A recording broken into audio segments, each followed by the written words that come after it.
Dear students, today I am going to start a new topic called non-metals, है ना।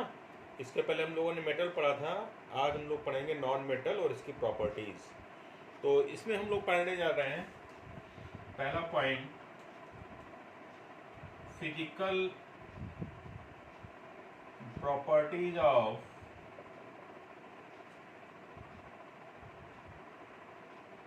Non metal.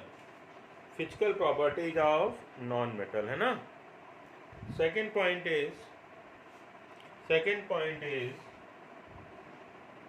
Chemical properties of non metal. Third point is reaction with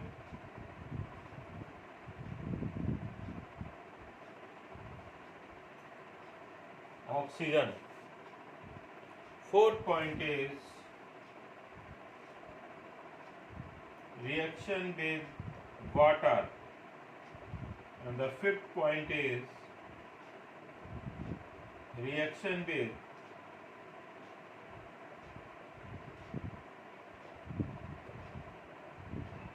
acid and base। reaction with acid and base। तो हम लोग को आज इतने points को discuss करना है। पहला पॉइंट हम लोग लेंगे physical properties of non metal, है ना। Physical properties of non metal.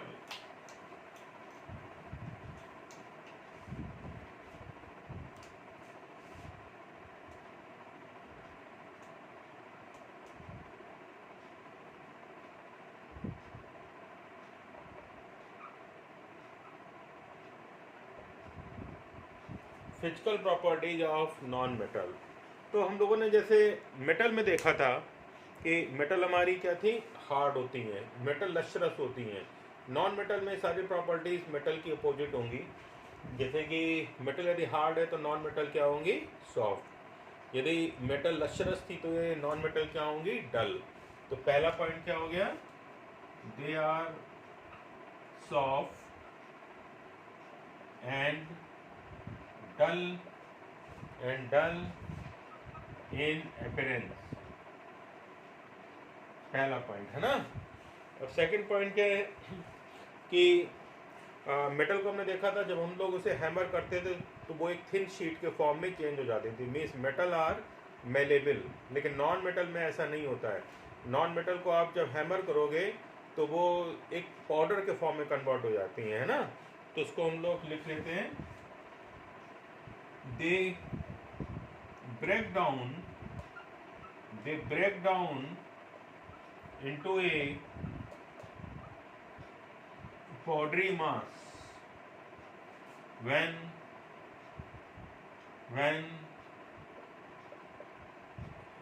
tapped with hammer। ठीक है।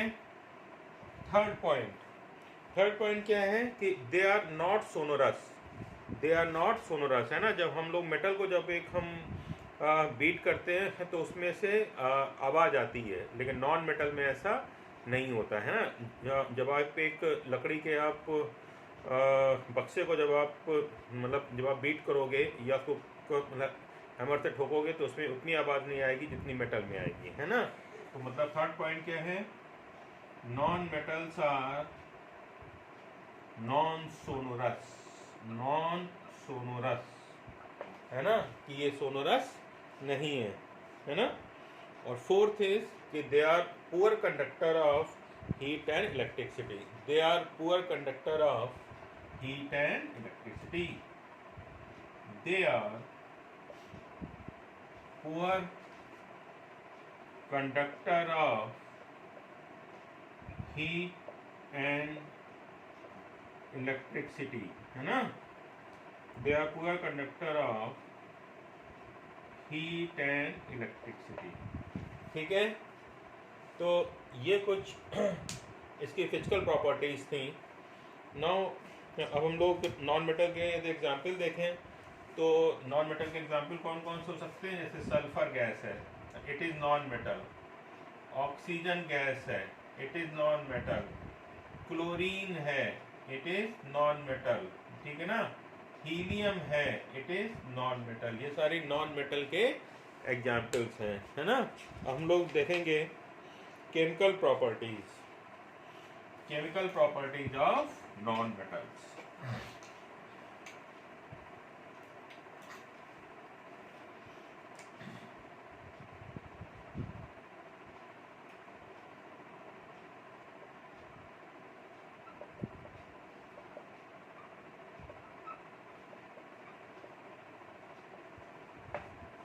Chemical properties of non metal, है ना। अब नॉन मेटल की केमिकल प्रॉपर्टीज में क्या होगा? पहला, है ना, पहला क्या केमिकल प्रॉपर्टीज में नॉन मेटल में कि रिएक्शन विद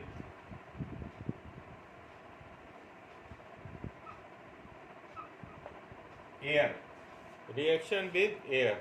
है ना। तो पहला क्या है? Non metals form acidic oxide with air, है ना। Non metal form acidic oxide with air. जैसे मैं देखा था कि मेटल जो है हमारी जो थी वो क्या करती थी, एयर के साथ बेसिक ऑक्साइड बनाती थी। तो नॉन मेटल कैसे बनाती है? एसिडिक ऑक्साइड, है ना। अच्छा, एसिडिक ऑक्साइड की प्रॉपर्टीज क्या होती हैं कि वो ब्लू लिटमस पेपर को रेड में चेंज कर देती है ना। दूसरा पॉइंट क्या है? दीज ऑक्साइड्स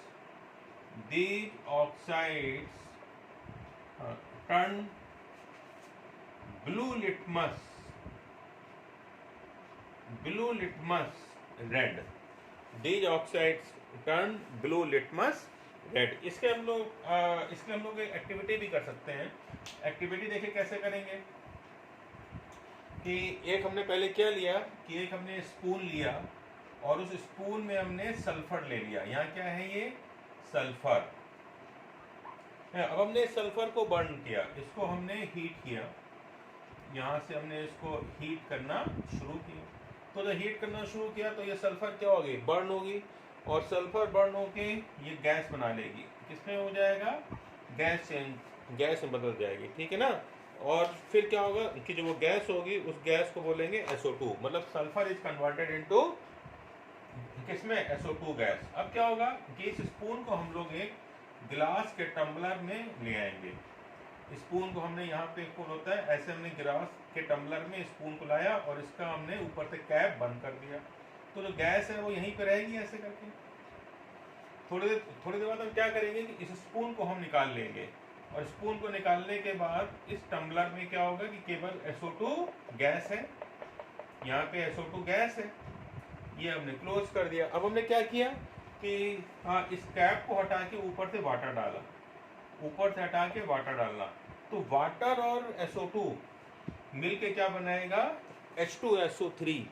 वाटर और SO2 मिलके बना लेगा सल्फ्यूरस एसिड। मतलब हमने वाटर डाला तो वाटर और SO2 मिलके बनाएगा sulphurous acid H2SO3 which is an acid. अब हमने क्या किया कि जो सल्फ्यूरस एसिड बना उसको हमने प्लेट में लिया और इसमें हमने एक यहाँ पे ब्लू लिटमस पेपर डाला। जैसे हम लोग ब्लू लिटमस डालेंगे तो ये रेड में कन्वर्ट हो जाएगा, है ना। मीन्स क्या है कि जो सल्फर डाइऑक्साइड है it is acidic in nature, because ये क्या कर रही है? ये ब्लू लिटमस को रेड में चेंज कर रही है, ठीक है ना। तो ऐसे हम शो कर सकते हैं कि जो the oxides of non metal are acidic in nature. अब इसमें देखिए आगे क्या होता, आगे इसमें जो है नेक्स्ट है reaction with water. Reaction with water. अब इसमें क्या होगा कि जनरली क्या होता है कि नॉन मेटल्स वाटर के साथ रिएक्ट नहीं करती हैं, है ना। मेटल का अपोजिट मेटल क्या था कि they are very reactive with water, है ना। इसलिए तो हम लोग क्या करते थे कि सोडियम को हम लोग केरोसिन में रखते हैं, सोडियम को हम लोग वाटर में नहीं रखते हैं, नहीं तो वो इतना बिगड़ा से रिएक्शन होता है कि वहाँ पे वो आग पकड़ लेती है। है ना। तो लेकिन यहाँ पे ऐसा नहीं है, यहाँ पे क्या है कि they generally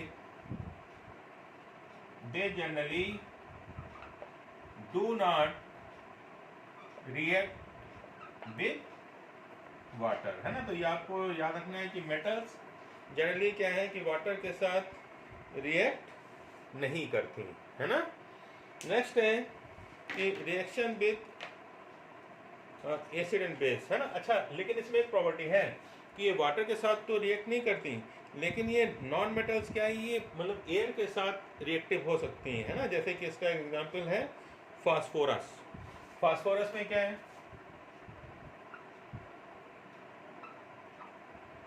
phosphorus generally water के साथ तो रिएक्ट नहीं करता, लेकिन यदि आप उसको एयर में छोड़ दोगे तो उसमें आग पकड़ लेगा, है ना। इसलिए इसलिए इसलिए हम लोग क्या करते हैं कि जो फास्फोरस है, फास्फोरस को हम लोग वाटर में हम लोग स्टोर करते हैं, है ना। तो एक इम्पॉर्टेंट पॉइंट है कि phosphorus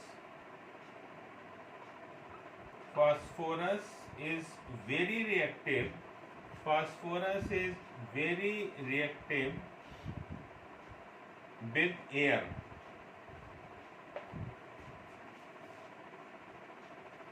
hence it is stored under water. क्योंकि ये वाटर के साथ रिएक्ट नहीं करता, तो हम लोग वाटर में इसको स्टोर कर लेते हैं, तो ये एयर के कांटेक्ट में आएगा नहीं। एयर के कांटेक्ट में यदि आया तो ये फायर को मतलब कैच कर लेगा, है ना। इसलिए इसको हम लोग ऐसे नहीं करते हैं। नेक्स्ट है इसके जो है रिएक्शंस क्या होंगी एसिड और बेस के साथ, है ना। तो हम लोग नेक्स्ट पॉइंट देखेंगे। नेक्स्ट देखेंगे रिएक्शन ऑफ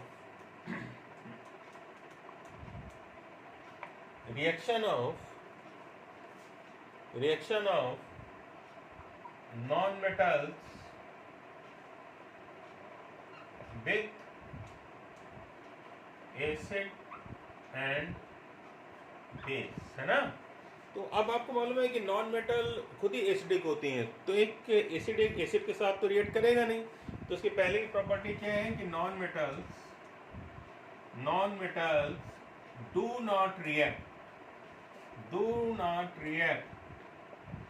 विद एसिड, ये पहली प्रॉपर्टी होगी। सेकंड प्रॉपर्टी हो गई कि जो है ये बेस के साथ भी रिएक्शन करती है, but reaction is very complex, है ना। So the reaction of non metal with base is complex. तो हमको ये याद रखना है ना, कि एसिड के साथ तो रिएक्शन करती नहीं है, और बेस के साथ रिएक्शन क्या होगी इसकी, बहुत ही कॉम्प्लेक्स।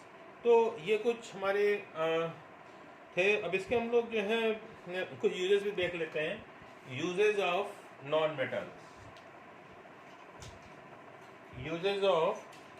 मेटल्स, है ना।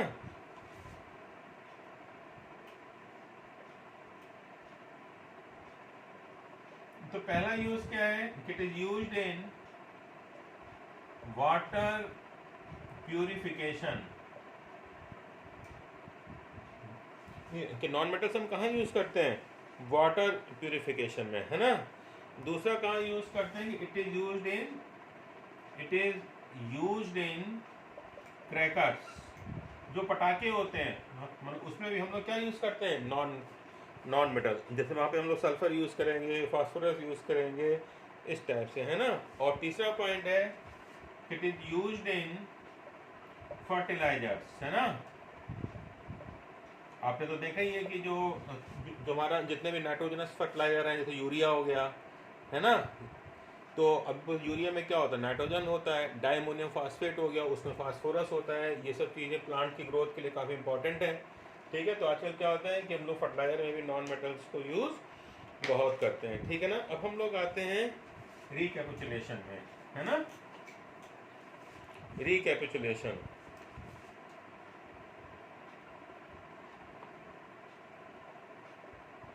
अब रिकैपिचुलेशन में आपको कुछ क्वेश्चंस करने हैं।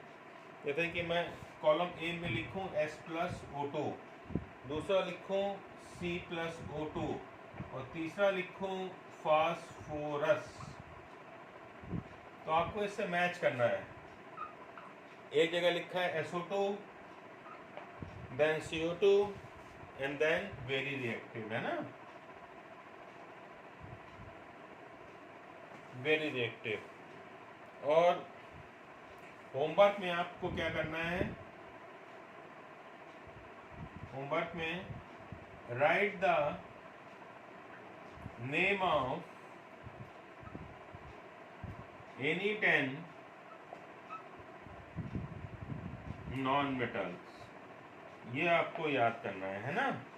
आपको किन्हीं भी 10 नॉन मेटल के नाम लिखने हैं, ठीक है। तो that's all for today, thank you.